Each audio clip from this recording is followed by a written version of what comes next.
3-ാം വാക്യം. മക്കൾ യഹോവ നൽകുന്ന അവകാശം, ഉദരഫലം അവൻ തരുന്ന പ്രതിഫലമാവും. ഒരുപക്ഷെ നമുക്ക് ഇത് തമ്മിൽ യോജിക്കാത്തതുപോലെ തോന്നാം. 2-ാമത്തെ വാക്യവും 3-ാമത്തെ വാക്യവും തമ്മിൽ ചില മേഖലകളിൽ ഒരു യോജിപ്പ് കാണാത്തതുപോലെ നമുക്ക് ഫീൽ ചെയ്യും. എന്നാൽ ഇതിനകത്ത് ഒരു ഗ്രഹനാഥൻ എന്ന നിലയിൽ നിന്നുകൊണ്ട് നമ്മളതിനെ ശാന്തമായി 1-2 മിനിറ്റിൽ ചിന്തിക്കാൻ പോവുകയാണ്.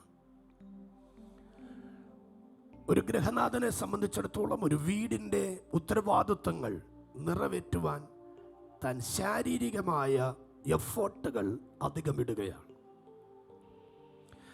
ആ ഒരു അനുഭവത്തിൽ നമ്മളത് വായിക്കുമ്പോൾ നമുക്കത് മനസ്സിലാകും. അത് വായിക്കുന്ന മേഖല ഇങ്ങനെയാണ്. 2-ാം വാക്യം ഒരിക്കൽ കൂടെ. നിങ്ങൾ അതികാലത്തെ എഴുന്നേൽക്കുന്നതും നന്നാ താമസിച്ച് കിടപ്പാൻ പോകുന്നതും. അപ്പൊ നന്നാ രാവിലെ എഴുന്നേൽക്കുന്നത് എന്തിനാണ്? ഒത്തിരി താമസിച്ച് കിടക്കാൻ പോകുന്നത് എന്തിനാണ്? ഒരു ഭയങ്കര കഠിന പ്രയത്നത്തിന് വേണ്ടിയാണ്. എന്തിനാണ് ഒരു മനുഷ്യൻ ഒത്തിരി കഠിന പ്രയത്നം ചെയ്യുന്നത്? എന്തിനാണ്? നമ്മൾ സാധാരണ പറയുന്ന ഒരു സ്റ്റേറ്റ്മെന്റ്സ് ആണ്, ഞാൻ ഒത്തിരി കഠിനാധ്വാനം ചെയ്യുന്നതാണ്, ഹാർഡ് വർക്ക്. കഴിഞ്ഞ ദിവസം ആ സ്റ്റേറ്റ്മെന്റ്സ് നമ്മൾ ഇവിടെ കേട്ടതാണ്. ഞാൻ ഒന്നുകൂടെ ആവർത്തിക്കാം. സക്സസ് ഉണ്ടാകുവാൻ ഹാർഡ് വർക്ക് മതി എന്ന്, ഹാർഡ് വർക്ക് വേണമെന്ന് നമ്മെ പഠിപ്പിക്കുന്ന ഒരു കമ്മ്യൂണിറ്റി ഉണ്ട്, അല്ലെ പഠിപ്പിക്കുന്ന ഒരു അനുഭവമുണ്ട്. പക്ഷേ സക്സസ്സിന് ഹാർഡ് വർക്കിനേക്കാൾ കൂടുതൽ ആവശ്യമായിരിക്കുന്നത് നമ്മൾ ഇവിടെ മനസ്സിലാക്കിയ ഒരു കാര്യമാണ്, ഷെയർ ചെയ്താണ്. എന്താണ്? ആറ്റിറ്റ്യൂഡ്. ഹാർഡ് വർക്കിനേക്കാൾ കൂടുതൽ മനോഭാവം, അതാണ് ഒരുവനെ സക്സസ്സിലേക്ക് കൊണ്ടുപോകുന്നത്. കർത്താവും അത് തന്നെ പറയാണ്. നിങ്ങൾ അതിരാവിലെ എഴുന്നേൽക്കുന്നതും നന്നാ താമസിച്ച് കിടക്കാൻ പോകുന്നതും കഠിന പ്രയത്നം ചെയ്യുന്നതും അത് വ്യർത്ഥമാണ്. തൻ്റെ പ്രിയനോ, എനിക്ക് ആ വാക്കിലേക്കാണ് അർത്ഥം. അടുത്ത സ്റ്റേറ്റ്മെന്റ്സിന് ഒത്തിരി വ്യാഖ്യാനങ്ങളും ഒത്തിരി വ്യത്യസ്തമായ അനുഭവങ്ങളും ഒത്തിരി പരിഭാഷകളും ഒക്കെ വരുന്നുണ്ട്. ആമേൻ. നമ്മുടെ നോർമൽ ബൈബിളിനകത്ത് പറയുന്നത് തൻ്റെ പ്രിയനോ അവനത് ഉറക്കത്തിൽ കൊടുക്കുന്നുണ്ട്, ഉറക്കം കൊടുക്കുന്നുണ്ട്. വ്യത്യസ്തമായ പരിഭാഷകൾക്ക് ഉറക്കത്തെ കൊടുക്കുന്നുണ്ട്. ഓക്കെ, ഇതെല്ലാം വ്യത്യസ്തമായ പരിഭാഷ, അതവിടെ നിൽക്കട്ടെ. പക്ഷെ എന്നെ സ്ട്രൈക്ക് ചെയ്യുന്ന ഏറ്റവും വലിയൊരു അനുഭവം ഇതാണ്. തൻ്റെ പ്രിയനോ എന്ന പൊസിഷനിലേക്ക് ഒരുവൾ വന്നെത്തുക. ഹല്ലേലൂയ. തൻ്റെ പ്രിയനോ, അതിനകത്തൊരു വ്യത്യാസമുണ്ട്. Price the Lord. വീണ്ടും ഞാൻ ആവർത്തിക്കാം. ഏതെങ്കിലും ഒരു ബന്ധമല്ല ദൈവവുമായിട്ട് തൻ്റെ പ്രിയനെന്നൊരു ബന്ധം, തൻ്റെ പ്രിയ എന്നൊരു ബന്ധം. അവിടെയാണ് ദൈവത്തിൻ്റെ അസാധാരണമായ അനുഭവങ്ങൾ ഉണ്ടാകുന്നത്. ഓക്കെ, അപ്പൊ തൻ്റെ പ്രിയൻ്റെ, എൻ്റെ സ്റ്റേറ്റ്മെന്റ്സ് നിങ്ങൾ ശ്രദ്ധിക്കണേ, തൻ്റെ പ്രിയൻ്റെ കുടുംബത്തെ ആഴമായി കരുതുന്ന ഒരു ദൈവം. നിങ്ങൾ അങ്ങനെ ഒന്ന് മനസ്സിലാക്കുമോ? തൻ്റെ പ്രിയൻ എന്ന ബന്ധത്തിലേക്ക് വരുമ്പോൾ ആ കുടുംബത്തെ കരുതുന്നത്. ശ്രദ്ധിക്കുക, ഒരു കുടുംബം എന്ന് പറയുമ്പോൾ അവിടെ ഏതൊന്നിനേക്കാളും, പണത്തെക്കാളും സൗന്ദര്യത്തെക്കാളും കുടുംബ പേരിനേക്കാളും കഴിവുകളെക്കാളും എല്ലാം ഏറ്റവും അധികം ഒരു കുടുംബം എന്ന വിഷയത്തിൽ ശത്രുവിന്റെ വെല്ലുവിളി എവിടെയാണെന്ന് ചോദിച്ചാൽ, ഞാൻ ധൈര്യമായും ദൈവവചനം എൻ്റെ അകത്തു നൽകിയ വെളിപ്പാടിന്റെ മുമ്പിൽ നിന്നുകൊണ്ട് ഞാൻ പറയും, തലമുറകളോടുള്ള ബന്ധത്തിലാണ്. ആമേൻ. Praise the lord. ഹല്ലേലൂയ. ആമേൻ. നമുക്കൊത്തിരി സാധ്യതകൾ മുൻപിലുണ്ടെങ്കിലും തലമുറകൾ അനുഗ്രഹിക്കപ്പെട്ടില്ലെങ്കിൽ, ഒത്തിരി സാധ്യതകൾ നമ്മുടെ മുൻപിലുണ്ടെങ്കിലും തലമുറകൾ ഇല്ലാതെ പോയാൽ, ഒത്തിരി സാധ്യതകൾ നമ്മുടെ മുൻപിലുണ്ടെങ്കിലും തലമുറകൾ ചോദ്യചിഹ്നങ്ങളായി മാറിയാൽ നമ്മുടെ ജീവിതം അതൊരു പരാജയമായി മാറും. അതുകൊണ്ട് കർത്താവിന്റെ വചനം നമുക്ക് ഉറപ്പ് പറയുകയാണ്, നമ്മുടെ ലൈഫിൽ ഉണ്ടാകേണ്ട ഏറ്റവും വലിയ ചിന്ത എന്നാന്ന് ചോദിച്ചാൽ, യേശുവിന്റെ പ്രിയന ആ ഒരു ലേബലിൽ വന്നെത്തുക. സന്തോഷമുണ്ടോ നിങ്ങൾക്ക്? ഇനി നോക്കിക്കാണോ, കർത്താവിന്റെ പ്രിയരായി മാറിയവർ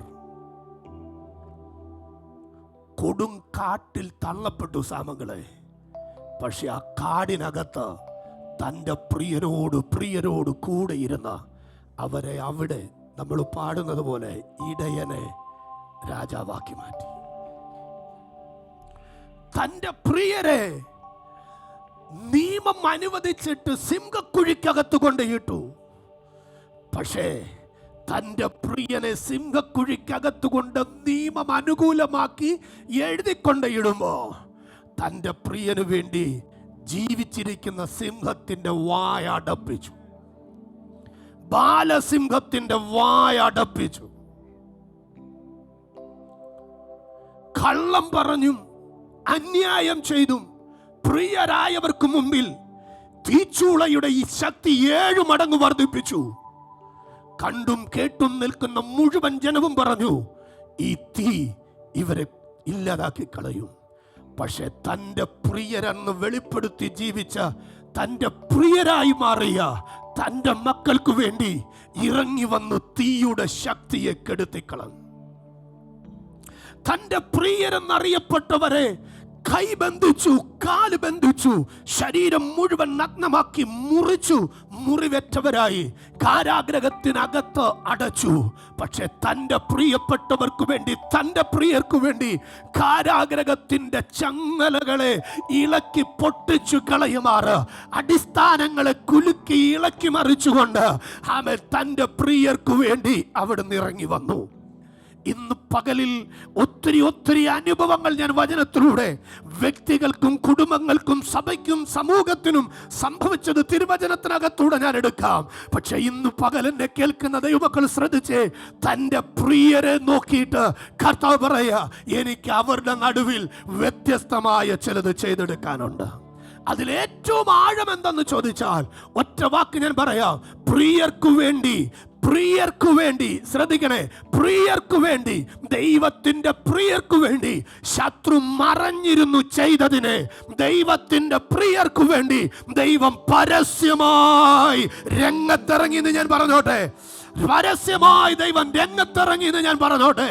ഇന്ന് ഞാൻ ആത്മാവിൽ പ്രവചിക്കുകയാണ്, നിനക്കെതിരെ, നിന്റെ തലമുറയ്ക്കെതിരെ, നിന്റെ ജീവിത നന്മകൾക്കെതിരെ രഹസ്യത്തിൽ മെനയുന്ന ശത്രുവിന്റെ കോട്ടകൾക്ക് നടുവിൽ ഇതാ സ്വർഗത്തിലെ ദൈവം നിനക്ക് വേണ്ടി രംഗത്തിറങ്ങുന്ന പകലായി മാറുകയാ. പ്രിയരാണെന്ന് ചേർത്ത് പിടിക്കുക.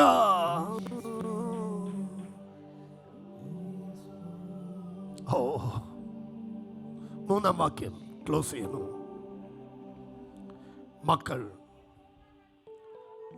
ആർക്ക്? തൻ്റെ പ്രിയർക്ക്. ദൈവത്തിൻ്റെ ഏറ്റവും വലിയൊരു അവകാശം, ഏറ്റവും വലിയൊരു ഗിഫ്റ്റ്, അത് തലമുറകളാണ്. അവരെ തകർക്കാൻ ദൈവം ആരെയും അനുവദിക്കില്ല. നിങ്ങൾ ആ നെഞ്ചത്തോട്ട് കരം വെച്ച് പറ, എൻ്റെ തലമുറയെ തകർക്കാൻ ഒരു ശത്രുവിനെയും എന്റെ അപ്പ അനുവദിക്കത്തില്ല. എന്റെ കുടുംബത്തെ തകർക്കാൻ ഒരു ശത്രുവിനെയും എന്റെ അപ്പ അനുവദിക്കത്തില്ല. അതാത് സ്ഥാനങ്ങളിൽ എഴുന്നേൽക്കാമോ?